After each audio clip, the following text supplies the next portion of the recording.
Engineering મેથેમેટિક્સના પહેલા લેક્ચરમાં તમારું સ્વાગત છે. હું મેથેમેટિક્સ વિભાગમાંથી જીતેન્દ્ર કુમાર અને આજે આપણે વેરિયેબલ ડિફરન્શિયલ કેલ્ક્યુલસમાંથી રોલ થિયરમની ચર્ચા કરીશું. આ એવા વિષયો છે જેને આપણે આજે આવરીશું. તેથી રોલ થિયરમથી શરૂ કરીએ. અને કારણ કે તે ખૂબ જ મૂળભૂત થિયરમ છે તેથી આપણે વિગતવાર પ્રૂફ પણ પસાર જોઈશું. કારણ કે આનો ઉપયોગ અન્ય વિવિધ પરિણામો અને અન્ય વ્યાખ્યાનોમાં અને પછી કેટલાક કાર્ય કરેલા ઉદાહરણો માટે કરવામાં આવશે. તો રોલ થિયરમ શું છે? રોલ થિયરમ: જો સિંગલ વેરિયેબલનું ફંક્શન f એ ક્લોઝ્ડ ઇન્ટરવલમાં કન્ટિન્યુઅસ હોય, ઓપન ઇન્ટરવલમાં ab અને ડિફરન્શિયેબલ ab વધુ એક કન્ડિશન છે જે કહે છે કે a પર ફંક્શન વેલ્યુ સમાન છે પોઈન્ટ b પર. તેથી બે અંતિમ પોઈન્ટ ફંક્શન સમાન વેલ્યુ લઈ રહ્યું છે. તે કિસ્સામાં થિયરમ કહે છે કે ઓપન ઇન્ટરવલ એ સંખ્યા c ab માં એક્ઝિસ્ટ છે એવું કે fc શૂન્ય બરાબર છે. મતલબ કે એક પોઈન્ટ c હશે જ્યાં ટેન્જેન્ટનો સ્લોપ શૂન્ય હશે. જો આપણે જિયોમેટ્રિકલ અર્થઘટન જોઈએ તો ચાલો કન્સિડર કરીએ કે આ ફંક્શન છે જેને અહીં x એક્સિસ ને y એક્સિસમાં પ્લોટ કરવામાં આવેલ છે. આ એ ફંક્શન વેલ્યુ પરનો પોઈન્ટ છે. આ પોઈન્ટ પર એ અહીં છે અને ફંક્શન b પર સમાન વેલ્યુ લઈ રહ્યા છીએ. તેથી ફંક્શન દરેક જગ્યાએ કન્ટિન્યુઅસ અને ડિફરન્શિયેબલ છે. પછી આ થિયરમ કહે છે કે ઓછામાં ઓછું એક પોઈન્ટ હશે જ્યાં ડેરિવેટિવ અદૃશ્ય થઈ જશે અથવા ટેન્જેન્ટ x એક્સિસની પેરેલલ હશે. તેથી ટેન્જેન્ટનો સ્લોપ શૂન્ય અર્થ છે તે x એક્સિસની પેરેલલ છે.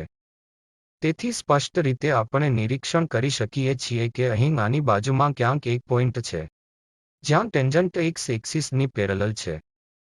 ખરેખર આ પરિસ્થિતિમાં વધુ પોઈન્ટ છે જે હું અહીં જોઈ શકું છું જ્યાં ટેન્જેન્ટ ફરીથી x એક્સિસની પેરેલલ છે અને બીજો એક પોઈન્ટ છે જ્યાં ટેન્જન્ટ x એક્સિસની પેરેલલ છે. પરંતુ થિયરમ કહે છે કે ઓછામાં ઓછું એક પોઈન્ટ હશે જ્યાં ટેન્જન્ટ x એક્સિસની પેરેલલ હશે. તેથી આ ચોક્કસ પરિસ્થિતિમાં આપણે એકથી વધુ પોઈન્ટ મેળવી રહ્યા છીએ જ્યાં ટેન્જન્ટ x એક્સિસની પેરેલલ છે. તેથી જો આપણે હવે પ્રૂફ જોઈએ જે ખૂબ સરળ છે, તેથી ચાલો સ્ટેપ પછી સ્ટેપ જઈએ.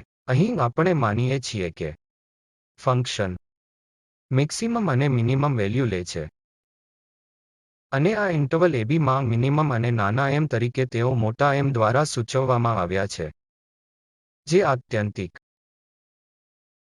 વેલ્યુ થિયરમને કારણે ખાતરી આપવામાં આવે છે કારણ કે ફંક્શન ક્લોઝ્ડ ઇન્ટરવલમાં કન્ટિન્યુઅસ છે અને તેથી આ ઇન્ટરવલમાં કોઈક પોઈન્ટએ મેક્સિમમ અને મિનિમમ પહોંચી જશે.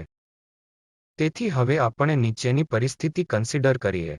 એક ચોક્કસ પરિસ્થિતિ જ્યારે m નાના m ની બરાબર હોય છે તેથી મેક્સિમમ મૂલ્ય મિનિમમ વેલ્યુ જેટલું છે. હવે પરિસ્થિતિ વિશે વિચારો જ્યાં ફંક્શન મેક્સિમમ અને મિનિમમ વેલ્યુ સમાન છે. તેથી આ પરિસ્થિતિમાં સ્પષ્ટપણે ફંક્શન વેલ્યુમાં કોઈ ફેરફાર થયો નથી અને તેથી મિનિમમ વેલ્યુ મેક્સિમમ વેલ્યુ જેટલું છે.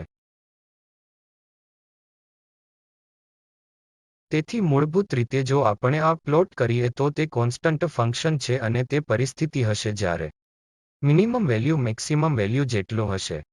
તેથી આ ચોક્કસ કિસ્સામાં f(x) એ કોન્સ્ટન્ટ ફંક્શન છે અને f(x) એ કુદરતી રીતે કોન્સ્ટન્ટ ફંક્શન હોવાથી તમે ડેરિવેટિવ જે પણ પોઈન્ટ લો છો તે શૂન્ય થવાનું છે. તેથી થિયરમ આ કિસ્સામાં સાબિત થાય છે જ્યારે m નાના m જેટલું હોય છે maximum is equal to minimum function value. તેથી હવે બીજો કેસ જ્યારે ફંક્શનની મેક્સિમમ વેલ્યુ ફંક્શનની મિનિમમ વેલ્યુની ઇક્વલ નથી. તેથી આ કિસ્સામાં આપણે ફરીથી ત્રણ પરિસ્થિતિઓ અથવા ત્રણ કેસ પર કન્સિડર કરીશું. પહેલું એક આપણે માની લઈએ કે મેક્સિમમ વેલ્યુ આમાં અહીંની પરિસ્થિતિ જે સ્પષ્ટપણે જોઈ શકાય છે કે તે ફંક્શન વેલ્યુ a અને b કરતાં ડિફરન્શિએબલ છે. ફંક્શન વેલ્યુ અને b થિયરમની ધારણાઓ અનુસાર સમાન છે, તેથી અહીં આપણે માનીએ છીએ કે ફંક્શનનું મેક્સિમમ વેલ્યુ ફંક્શન વેલ્યુ કરતાં ડિફરન્શિએબલ છે. a અને b. બીજા કેસ, જ્યારે આપણે મિનિમમ વેલ્યુ લઈએ છીએ ત્યારે ફંક્શન વેલ્યુ a કરતાં ડિફરન્શિએબલ છે અને b. અને ત્રીજી પરિસ્થિતિ કે કેટલાક ફંક્શન માટે બંને ડિફરન્ટ હોઈ શકે છે, તેથી આ કિસ્સામાં મિનિમમ, અથવા તો હું કહીશ કે દરેક કિસ્સામાં લોકલ મિનિમમ અથવા લોકલ મેક્સિમમ જે અહીં છે અને a અને b પર સમાન વેલ્યુ કરતાં ડિફરન્શિએબલ છે, અને અહીં તેમજ લોકલ આ બે લોકલ મેક્સિમમ પણ સમાન વેલ્યુ કરતાં ડિફરન્શિએબલ છે a અને b, તેથી આ કિસ્સામાં બંને ડિફરન્શિએબલ છે. તેથી કોઈ પણ પરિસ્થિતિમાં આપણે કાં તો આપણે ધારીએ કે ફંક્શનનું મેક્સિમમ વેલ્યુ સમાન વેલ્યુથી ડિફરન્શિએબલ છે. if a અને b જે અહીં સમાન છે, તેથી m ડિફરન્ટ છે, મોટા m મેક્સિમમ ડિફરન્શિએબલ છે. તે જ રીતે જો m ડિફરન્શિએબલ ન હોય તો પછીથી આપણે કન્સિડર કરીશું કે નાનું m ડિફરન્શિએબલ હોવું જોઈએ, ઓછામાં ઓછું તેમાંથી એક ડિફરન્શિએબલ હશે, કારણ કે m નાના m બરાબર નથી. તેથી આપણે લઈએ છીએ કે ફંક્શન આ વેલ્યુને એક પોઈન્ટ c પર લઈ રહ્યું છે, તેથી fc એ m બરાબર છે કે ફંક્શન પોઈન્ટ c પર આ લોકલ મેક્સિમમ છે. જો આ fc લોકલ મેક્સિમમ છે તો અમારી પાસે fc plus delta x minus fc ફક્ત પરિસ્થિતિ ધ્યાનમાં લેવામાં આવી છે. fc પ્લસ ડેલ્ટા x અહીં આ point c plus delta x c ની નજીકમાં છે, ફક્ત ધારો કે આ ડેલ્ટા x શૂન્યની નજીક છે. તેથી તે કિસ્સામાં fc એ ફંક્શનની મેક્સિમમ વેલ્યુ છે. પછી fc પ્લસ ડેલ્ટા x અને આ ડિફરન્સ, તેથી fc પ્લસ ડેલ્ટા x નાનો હશે આ fc કરતાં, કારણ કે fc એ લોકલ મેક્સિમમ છે. તેથી આ કિસ્સામાં ચોક્કસપણે આવો રિયલ x હશે, કારણ કે fc છે. અહીં આ એક્સપ્રેશનની maximum value fc plus delta x minus fc સમાન કરતાં ઓછી હશે. શું આ ડેલ્ટા x પોઝિટિવ છે અથવા ડેલ્ટા x નેગેટિવ છે? તેનો અર્થ એ છે કે તમે આ પોઈન્ટની નજીકમાં જે પણ પોઈન્ટ લો છો તે પછી અહીં આ ડિફરન્સ છે fc plus delta x minus fc એ લેસ ધેન ઇક્વલ ટુ 0 છે. અને હવે જો હું આ એક્સપ્રેશનને અહીં ડેલ્ટા x દ્વારા ડિવાઇડ કરું અને જો i પહેલા કિસ્સામાં i ડેલ્ટા x ને પોઝિટિવ લઈ છે તો આ એક્સપ્રેશનની સાઇન બદલાશે નહીં, અને જો ડેલ્ટા x પોઝિટિવ હોય તો તે લેસ ધેન ઇક્વલ ટુ 0 રહેશે. બીજી તરફ જો i ડેલ્ટા x ને નેગેટિવ લે છે નંબર, પછી આ એક્સપ્રેશન સાઇનને બદલી નાખશે અને આ fc plus delta x minus fc divided by delta x એ ગ્રેટર ધેન ઇક્વલ ટુ 0 થશે. અને હવે જ્યારે હું અહીં ડેલ્ટા x પોઝિટિવ લઈશ ત્યારે હું આ પહેલા કિસ્સામાં લઈશ limit delta x goes to 0 અને આ એક્સપ્રેશન 0 થી ઓછી, અને જો તમે આ એક પર નજીકથી નજર નાખો તો આ ફંક્શન f નું રાઇટ હેન્ડ ડેરિવેટિવ છે. અને f ડિફરન્શિએબલ હોવાથી આ ફંક્શનના ડેરિવેટિવ બરાબર હશે. તેથી અમારી પાસે અહીં આ ઇનેક્વાલિટી છે કે આ પરિસ્થિતિમાં ડેરિવેટિવ 0 ની બરાબર ઓછું હશે. બીજી તરફ જ્યારે તમે આને ડેલ્ટા x દ્વારા ડિવાઇડ કરો છો જે નેગેટિવ છે, અને ફરીથી તે જ સિમિલર લિમિટને અહીં લો, કારણ કે ફંક્શન ડિફરન્શિએબલ છે, જે લેફ્ટ ડેરિવેટિવ પણ હશે પોઝિટિવ, કારણ કે આ ઇનેક્વાલિટી 0 ની બરાબર કરતાં વધુ છે. તેથી આ કિસ્સામાં આપણને f પ્રાઇમ c મળ્યું તે 0 બરાબર છે, જ્યારે ત્યાં આપણી પાસે 0 ની બરાબરી કરતાં ઓછું f પ્રાઇમ c છે. તેથી આ બે માંથી આપણે નિષ્કર્ષ કાઢીએ છીએ કે f પ્રાઇમ c 0 હોવું જોઈએ, કારણ કે તે લેસ ધેન ઇક્વલ ટુ 0 ન હોઈ શકે અથવા એક જ ટાઈમ સમાન 0 કરતાં વધુ. તેથી ફક્ત સંભાવના છે કે f પ્રાઇમ c 0 હોવું જોઈએ. તેથી આ રીતે આપણે આ સાબિત કર્યું છે કે ઓપન ઇન્ટરવલ c માં આ ઇન્ટરવલ c માં એક પોઈન્ટ છે જ્યાં ડેરિવેટિવ અદૃશ્ય થઈ જાય છે. એવી કેટલીક ટિપ્પણીઓ છે જે ખૂબ મહત્વની છે. તેથી અહીં રોલ થિયરમની ધારણા પૂરતી છે, પરંતુ કન્ક્લુઝન માટે જરૂરી નથી. આનો અર્થ શું છે? તો આપણે તે જોયું છે. ક્લોઝ્ડ ઇન્ટરવલમાં ફંક્શનની આ ડિફરન્શિએબિલિટી એબી અને ઓપન ઇન્ટરવલમાં ડિફરન્શિએબિલિટી એબી. અને ત્રીજી કન્ડિશન હતી કે F A is equal to FB છે. તેથી જો આ ત્રણ કન્ડિશન સંતોષાય છે, પછી એ પોઈન્ટ સી એક્ઝિસ્ટ થશે જ્યાં ડેરિવેટિવ અદૃશ્ય થઈ જશે. આ પરિસ્થિતિઓ પૂરતી છે અર્થ કે અહીંની આ શરતો આ ત્રણેય પરિસ્થિતિઓ સૂચવે છે કે F prime she is equal to શૂન્ય છે. પરંતુ તે એફ પ્રાઇમ સી સમાન છે તેની બીજી રીતનો અર્થ એ નથી કે ફંક્શન કન્ટિન્યુઅસ ડિફરન્શિએબલ હશે અને કેટલાક પોઈન્ટ પર આ સમાન મૂલ્યો લેશે તે એ અને બી છે. તેથી બીજા શબ્દોમાં કહીએ તો, જો આ ત્રણેય પૂર્વધારણાઓ પૂર્ણ થાય છે તો કન્ક્લુઝનની ખાતરી આપવામાં આવે છે. કન્ક્લુઝનનો અર્થ એ છે કે સી માંથી એફઆઈ ખાતરી આપવામાં આવે છે. જો કે, જો પૂર્વધારણા પૂરી ન થાય, તો તમે એવા કન્ક્લુઝન પર પહોંચી શકો છો અથવા ન પણ પહોંચી શકો, જે આપણે હવે કેટલાક ઉદાહરણોની મદદથી જોઈશું.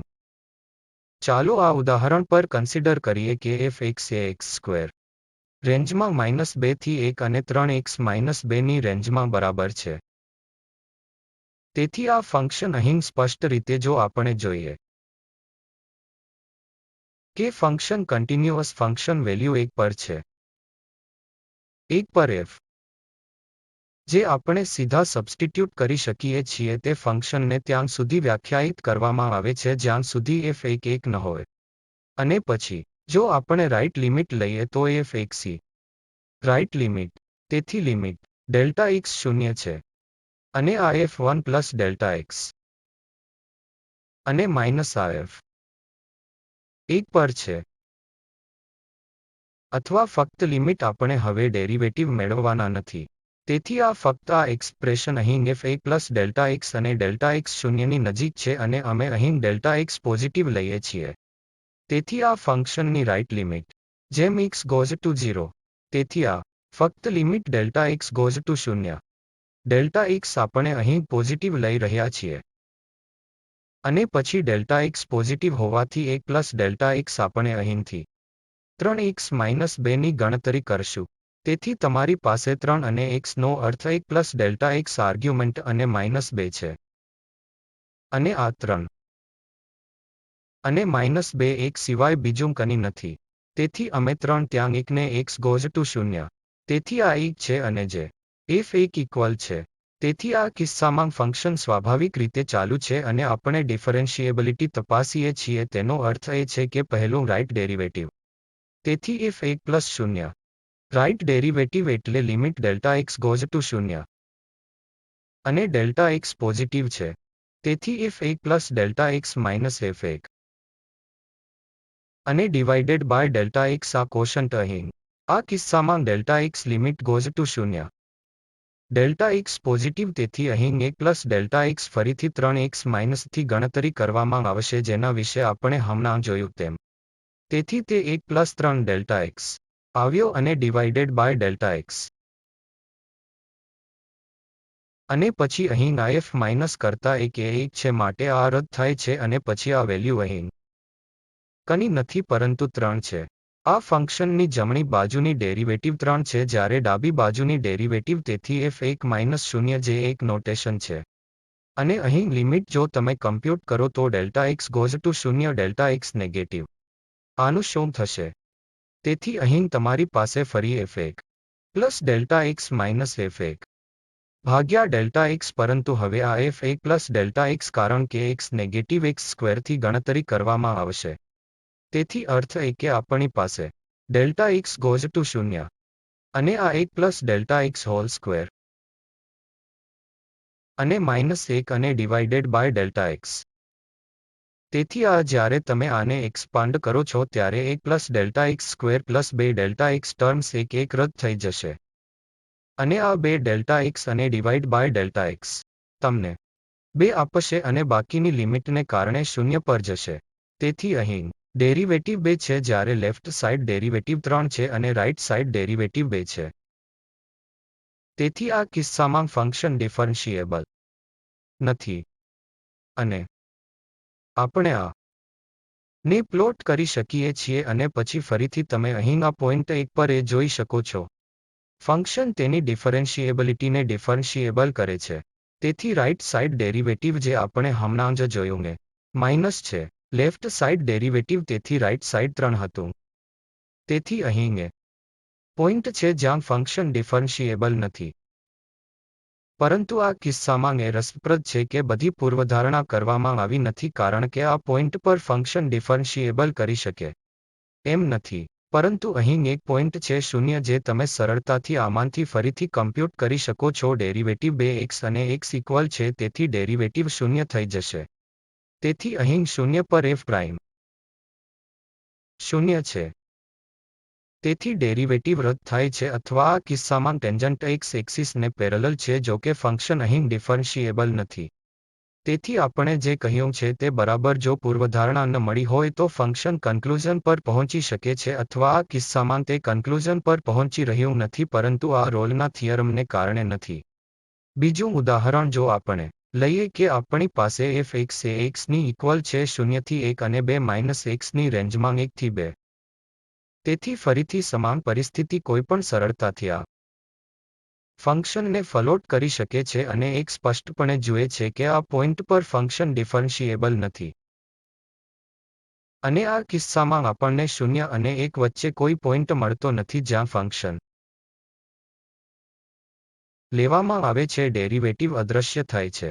તેથી આ સ્થિતિમાં f પ્રાઇમ x એ આપેલા ઇન્ટરવલમાં કોઈપણ પોઈન્ટ પર 0 ની ઇક્વલ નથી. આપણે આ બે ઉદાહરણો જોયા છે. અન્ય એક આ એક અગાઉનું ઉદાહરણ હતું જ્યાં ફંક્શન ડિફરન્શિએબલ ન હતું આ પણ ડિફરન્શિએબલ નથી. પરંતુ એક f માં પ્રાઇમ 0 ઇક્વલ 0 છે તેથી એક પોઈન્ટ પર જ્યાં ડેરિવેટિવ ખતમ થાય છે ત્યારે આ કિસ્સામાં ડેરિવેટિવ ઇન્ટરવલમાં કોઈપણ પોઈન્ટ પર અદૃશ્ય થતું નથી. તેથી આ પરિસ્થિતિઓ રોલેના થિયરમની આ 3 પૂર્વધારણા પૂરતી કન્ડિશન છે. અને તે જરૂરી કન્ડિશન નથી. એ સ્થિતિ હેઠળ ખાતરી આપવામાં આવી છે કે ફંક્શનનું એ ડેરિવેટિવ ઓપન ઇન્ટરવલ ab માં ઓછામાં ઓછું એક પોઈન્ટ પર ખતમ થશે. બીજો એક રિમાર્ક એ છે કે કન્ટિન્યુટી કન્ડિશન જે આપણે ક્લોઝ્ડ ઇન્ટરવલમાં કન્ટિન્યુટી જોઈ છે આ ફંક્શન માટે આવશ્યક છે. જો તે મળ્યું નથી તો પછી આપણે એવું ન કરી શકીએ કે થિયરમ c જેવા અસ્તિત્વની ખાતરી આપી શકશે નહીં જ્યાં પ્રાઇમ c 0 હશે.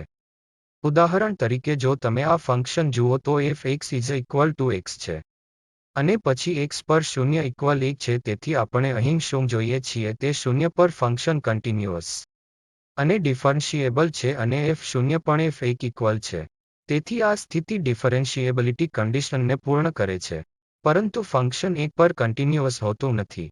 આપણે નોંધવું જોઈએ કે ફંક્શન 0 થી 1 સુધી x છે અને પછી તે x1 ઇક્વલ છે તેથી અહીં એક કૂદકો લગાવવામાં આવે છે જે આપણે જોઈ શકીએ છીએ કે x = 1 ફંક્શન 0 તરીકે વેલ્યુ લઈ રહ્યું છે અને અન્યથા તે અહીં x તરીકે લઈ રહ્યું છે. તેથી ફંક્શન O પર ડિફરન્શિએબલ નથી માફ કરશો એક કન્ટિન્યુઅસ.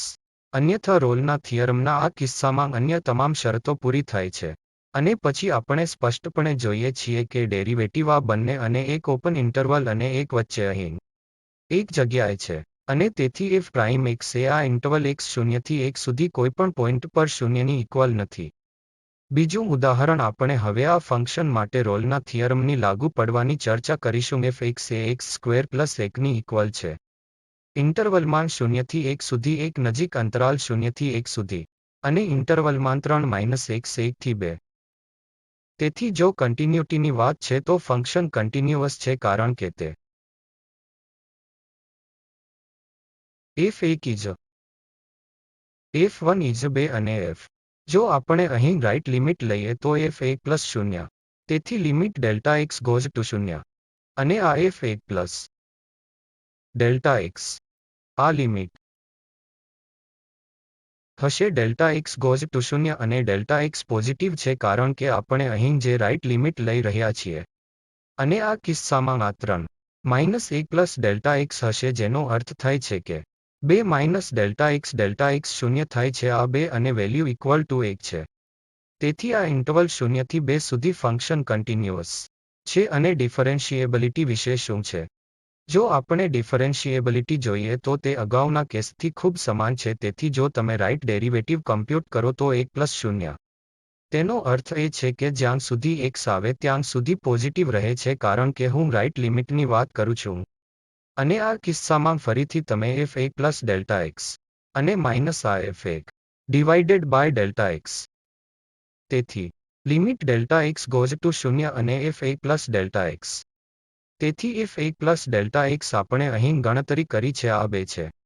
અને માઇનસ ડેલ્ટા એક્સ અને માઇનસ f1 ફરીથી 2 છે અને ડિવાઇડેડ ડેલ્ટા તેથી આ લિમિટ માઇનસ તરીકે આવશે કારણ કે આ કેન્સલ થઈ જશે અને પછી તમને મળશે અહીં -1. રાઇટ ડેરિવેટિવ એ -1 અને લેફ્ટ ડેરિવેટિવ f1 -0 છે જે લિમિટ ડેલ્ટા એક્સ ફરીથી delta x goes to 0 negative સાથે થાય છે. તેથી આ કિસ્સામાં f1 અહીંથી ગણતરી કરવામાં આવશે તેથી 1 plus delta x whole square plus 1 minus f1 જે 2 ડિવાઇડેડ બાય ડેલ્ટા એક્સ. તેથી ડેલ્ટા એક્સ ગોઝ ટુ 0 અને અહીં તમને 1 પ્લસ ડેલ્ટા એક્સ સ્ક્વેર અને 2 ડેલ્ટા એક્સ મળશે. તેથી 1 plus delta x square 2 delta x plus 1 minus 2 આ કેન્સલ થઈ જશે અને પછી અહીં પણ તમને મળશે અને આ power delta x goes to 0 આ 2 તરીકે આવશે. આ કિસ્સામાં લેફ્ટ ડેરિવેટિવ 2 છે અને રાઇટ ડેરિવેટિવ -1 છે. તેથી ફંક્શન એ પોઈન્ટ 1 પર ડિફરન્શિએબલ નથી તેથી રોલેનો થિયરમ આ કિસ્સામાં લાગુ નથી. અને જો આપણે અહીં આ ફ્લોર પર એક નજર કરીએ તો તમે ફરીથી જોઈ શકો છો કે અહીં ફંક્શન ડિફરન્શિએબલ નથી જે આપણે હમણાં જ જોયું છે. આગળ વધતા આ બીજું ઉદાહરણ છે જે રોલ્સ થિયરમનો ઉપયોગ કરે છે તે દર્શાવે છે કે ઇક્વેશનના x power 13 plus 7 x power 3 minus 5 શૂન્યની ઇક્વલ. આ શૂન્યમાં બરાબર એક રિયલ રૂટ છે ક્લોઝ્ડ ઇન્ટરવલ શૂન્યમાં 1.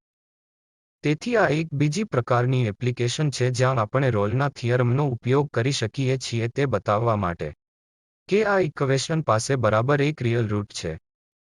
તેથી જો આપણે આગળ વધીએ તો ધારો કે આ f1 આ ફંક્શન અહીં x પાવર 13 7 x માઇનસ 5માં શૂન્યમાં એક રિયલ રૂટ કરતાં વધુ છે. તેથી આપણે માનીએ કે આ ફંક્શન f1 એક રિયલ રૂટ કરતાં વધુ છે. જો તે રિયલ રૂટ કરતાં વધુ હોય તો આપણે કોઈપણ 2 રૂટ લઈ શકીએ છીએ. ચાલો આપણે આલ્ફા અને બીટા કહીએ. તેથી અમે 2 રૂટ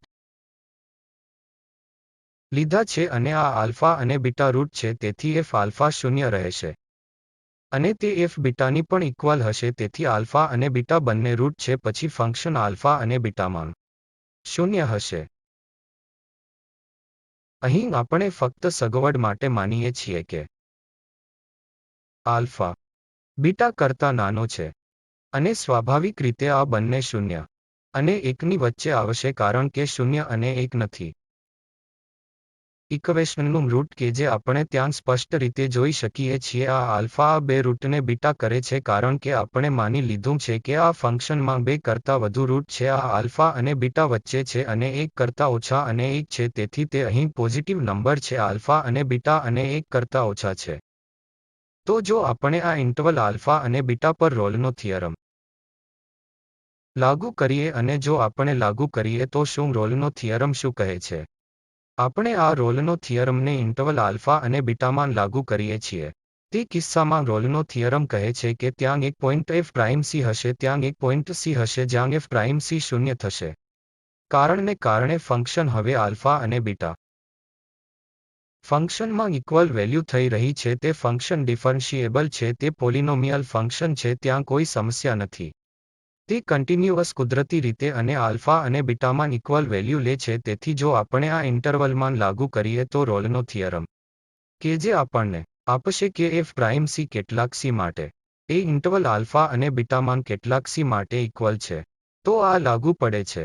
આ F prime C A C માં 13 છે સી પાવર 12 પ્લસ 21 અને સી પાવર 2 અને તે ઇક્વલ છે તેથી ઇન્ટરવલ આલ્ફા અને બીટામાં કેટલાક સી માટે ફરીથી નોંધ કરો કે આ આલ્ફા અને બીટા બંને પોઝિટિવ નંબર છે. અને હવે જે તમે જુઓ છો કારણ કે સી અહીં પોઝિટિવ છે પછી અહીંના એક્સપ્રેશન 13 સી પાવર 12 પ્લસ 20 એક સી સ્ક્વેર જ્યાં શૂન્ય ન હોઈ શકે. કારણ કે આ અહીં પાવર 12 છે સંખ્યા પણ સી પાવર પણ છે 2 અને આ સી પોઝિટિવ છે આ એક પોઝિટિવ જથ્થો છે તેથી તે શૂન્યની ઇક્વલ ન હોઈ શકે. પરંતુ રોલનો થિયરમ કહે છે કે આ શૂન્યની ઇક્વલ હશે તેનો અર્થ એ છે કે આપણું અસમ્પશન જે હતું કે ફંક્શનના 2 રિયલ રૂટ કરતાં વધુ છે ખોટું છે તેથી તે એક રિયલ રૂટ કરતાં વધુની આપણા અસમ્પશનનો વિરોધાભાસ કરે છે. પરંતુ હવે પ્રશ્ન એ છે કે શું રૂટ છે આ કિસ્સામાં કારણ કે આપણે હમણાં જ સાબિત કર્યું કે ત્યાં 2 રૂટ કરતાં વધુ હોઈ શકતા નથી. તેથી જો તમે અહીં આ ફંક્શન પર નજીકથી નજર કરો છો તો શૂન્ય પર વેલ્યુ અહીં ક્યાંક -5 છે અને જો તમે આને ત્યાં બીજા છેડે મૂકો છો તો આપણને 3 મળશે. તેથી વેલ્યુ 1 પર 3 હશે. જો આ અહીં 1 છે એક વાર સારું તમે 3 છો અને શૂન્ય વેલ્યુ એ -5 છે અને ફંક્શન કન્ટિન્યુઅસ છે. ચોક્કસપણે આ પોઈન્ટ સુધી પહોંચવા માટે તે ક્યાંક રિયલ એક્સિસને પાર કરશે અને તે આ કિસ્સામાં એક રૂટનું એક્ઝિસ્ટ સાબિત કરે છે જે એક રૂટના એક્ઝિસ્ટની પુષ્ટિ કરે છે કારણ કે આ તેની સાઇન બદલી રહ્યું છે તેથી f શૂન્ય એ -5 છે અને f 3 છે. હવે એવા સંદર્ભો છે જેનો ઉપયોગ આપણે પિકુનોવ ડિફરન્શિયલ દ્વારા આ લેક્ચર તૈયાર કરવા માટે કરવામાં આવે છે અને ઇન્ટિગ્રલ કેલ્ક્યુલસ વોલ્યુમ 1 અને કેજીજી એડવાન્સ એન્જિનિયરિંગ મેથમેટિક્સ પણ. તેથી ફરીથી અહીં કન્ક્લુઝન આપણે રોલના થિયરમનો અભ્યાસ કર્યો છે જે કહે છે કે જો ફંક્શન કન્ટિન્યુઅસ અને ડિફરન્શિએબલ છે તો આ અને બી પર તે જ વેલ્યુ ધરાવે છે પછી ઓપન ઇન્ટરવલ એ માં ક્યાંક પોઈન્ટ સી હશે બી જ્યાં આ ફંક્શનના ટેન્જન્ટ્સ એક્સ એક્સિસની પેરેલલ હશે. આ રોલનો થિયરમ છે જે મીન વેલ્યુ થિયરમનો એક ખાસ કેસ છે જેની આપણે આગળના લેક્ચરમાં ચર્ચા કરીશું અને મૂળભૂત રીતે ઇક્વલ વેલ્યુ મેળવવાના આ અસમ્પશન દૂર કરવામાં આવશે અને પછી આપણે વધુ જનરલ પરિણામો મેળવીશું અને મીન વેલ્યુ થિયરમ હવે પછીના લેક્ચરનો ટોપિક છે. તેથી આભાર.